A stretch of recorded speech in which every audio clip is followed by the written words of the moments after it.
है, पुरुष नहीं विनाश पुरुष है। विनाश पुरुष है। हाँ विनाश पुरुष है। लेडीज मारेंगी, चप्पल चप्पल से लेडीज मारेंगी। विधायक के बारी जूता जूता मार के खराब कर धल जाई। महेंद्र पांडे हो चाहे कोई भी हो, क्या उम्र में या भाई महेंद्र पांडवा के नहीं देख लीजा। अरे कभी हम देखला ना है तो क्या हम कहब। चमटोल में चमाइनों को बटोर कर और चमारों को बटोर कर जो है समाचार बनवा रहा है। माने चमार चमाइन कबो कोई कहो ना का, और उनके जो राशन सरकार देते थे, उनके जो ना मिले के तौर मिले थे सरकार में, चमार चमाइन जो कुल पिया देवा उनके जो अमृत के घड़ा, तब वो जो वो हाथी हूँ। मेहनत पांडे आप लोग के बीच दर्शन दिए हैं कि नहीं दिए हैं? अभी तक नहीं दिए हैं। कभी आए हैं? नहीं, कभी नहीं, चेहरा नहीं देखे हैं सर जी।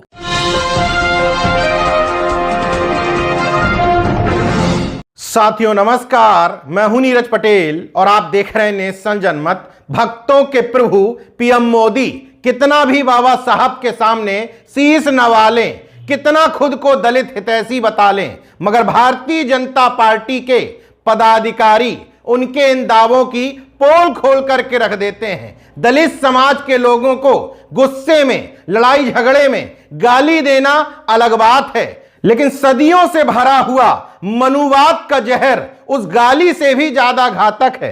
नेशन जनमत के हाथ चंदौली जिले का एक ऑडियो लगा है, जिसमें चंदौली के मौजूदा सांसद और केंद्रीय मंत्री महेंद्र नाथ पांडे के मीडिया प्रभारी हरिवंश उपाध्याय एक स्थानीय पत्रकार राजेश गोस्वामी को इसलिए धमका रहे हैं कि तुम्हारी हिम्मत कैसे हो गई मेरे सांसद के खिलाफ खबर चलाने की। पत्रकार को धमकाना तो एक अलग पहलू है, लेकिन मीडिया प्रभारी हरिवंश उपाध्याय उस तथाकथित ऑडियो में कहने की कोशिश कर रहे हैं कि चमारों और चमाइनों को बटोर कर समाचार बनवा रहे हो। चमारों को अमृत का घड़ा तक पिला दिया सरकार ने। बताने की कोशिश कर रहे हैं कि सरकार ने 5 किलो राशन दे करके इस समाज के लोगों पर एहसान किया है। आगे कहते हैं चमार और चमाइन किसी के हुए हैं, इन्हें अखिलेश और मायावती के अलावा कोई नेता नजर नहीं आता। चमटोल में चमाइनों को बटोर कर और चमारों को बटोर कर जो है समाचार बनवा रहा है। माने चमार चमाइन कबो कोई कहो ना का, और उनके जो राशन सरकार देते थे, उनके जो ना मिले के तौर मिले थे सरकार में, चमार चमाइन जो कुल पिया देवा उनके जो अमृत के घड़ा, तब वो जो वो हाथी हूँ, वो मायावती, इनके अखिलेश और इनके मायावती के अलावा कोई नेता नहीं दिखे हैं। हालांकि ये जहर एक समाज विशेष को टारगेट करते हुए उगला जा रहा है, लेकिन संपूर्ण दलित समाज को नसीहत देने की कोशिश की जा रही है कि तुम हमारे राशन पर पलते हो, इसके बावजूद तुम हमारी गुलामी क्यों नहीं करते हो।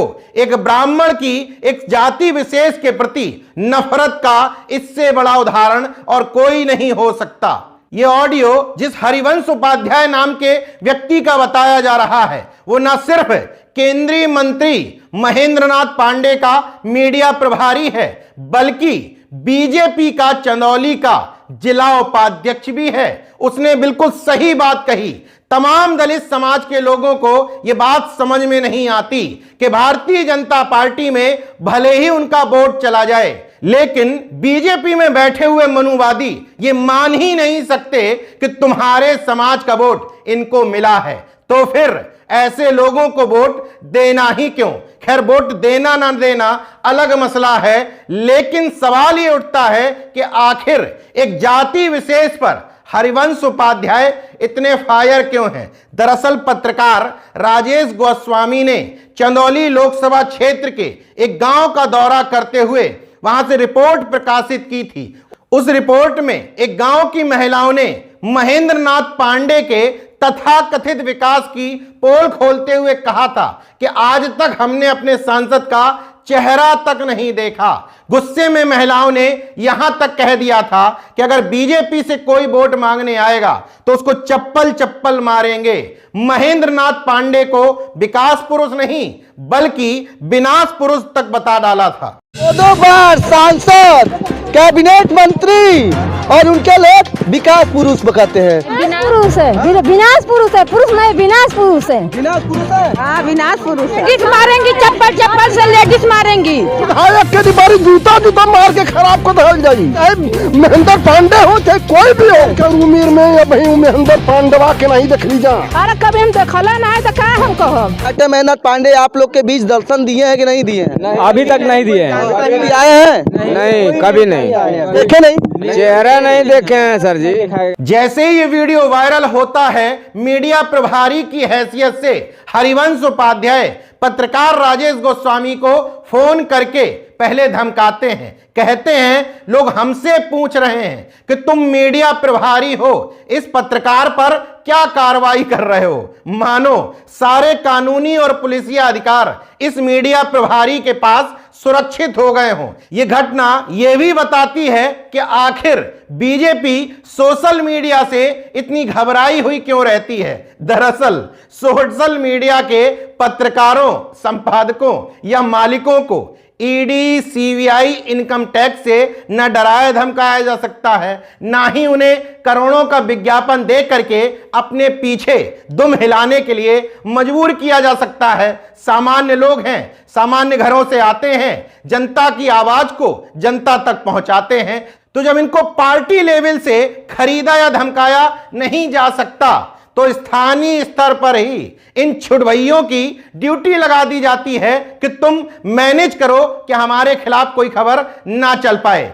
अब जरा सोच करके देखिए, इस गोदी मीडिया की मोदी और शाह के सामने क्या हैसियत होती होगी, जब एक सामान्य सा मीडिया प्रभारी पत्रकार को बता रहा है कि 10 सालों में चंदौली में किसी भी बड़े प्रिंट मीडिया या इलेक्ट्रॉनिक मीडिया की हिम्मत पड़ी जो हमारे सांसद जी के खिलाफ खबर चला दे, तो तुम कौन सी खेत की मूली हो। ये गलत बनूला ऐसा समाचार, निगेटिव समाचार के ना तो के बनाओ चाहता आज एक तुम डिलीट कर दा। हम इलेक्ट्रॉनिक मीडिया चाहे प्रिंट मीडिया चाहे ये पोर्टल से कहीं से हमके समाचार बता दत कि निगेटिव समाचार छपल होकर हमारे लोकसभा क्षेत्र में। इन सब के बावजूद पत्रकार राजेश गोस्वामी ने वीडियो डिलीट तो किया ही नहीं, ये एक और ऑडियो सामने आ गया है जिसने महेंद्र नाथ पांडे की मुश्किलें और धड़कनें कई गुना तीव्र गति से बढ़ा दी हैं। बहरहाल ये पूरा प्रकरण बताता है कि बीजेपी के लिए दलित प्रेम, बाबा साहब प्रेम, संत रविदास प्रेम, संत गाडगे प्रेम, संत कबीर प्रेम महज दिखावा और वोट बैंक का साधन है। कोई सामान्य कार्यकर्ता नहीं, बल्कि जिले का उपाध्यक्ष स्पष्ट तौर पर एक जाति के लिए कह रहा है कि इस जाति के लोग भरोसेमंद नहीं होते हैं। कितना भी इनको अमृत से भरा हुआ घड़ा पिला दो, फिर भी ये भरोसे के काबिल नहीं। इसके बावजूद अगर दलित समाज के लोग इन लोगों का साथ देते हैं तो उनके लिए क्या कहा जाए, मेरे पास कोई शब्द नहीं। देखते रहिए नेशन जनमत, जागरूक और सजग बने रहिए। जय विज्ञान, जय संविधान, जय लोकतंत्र। धन्यवाद।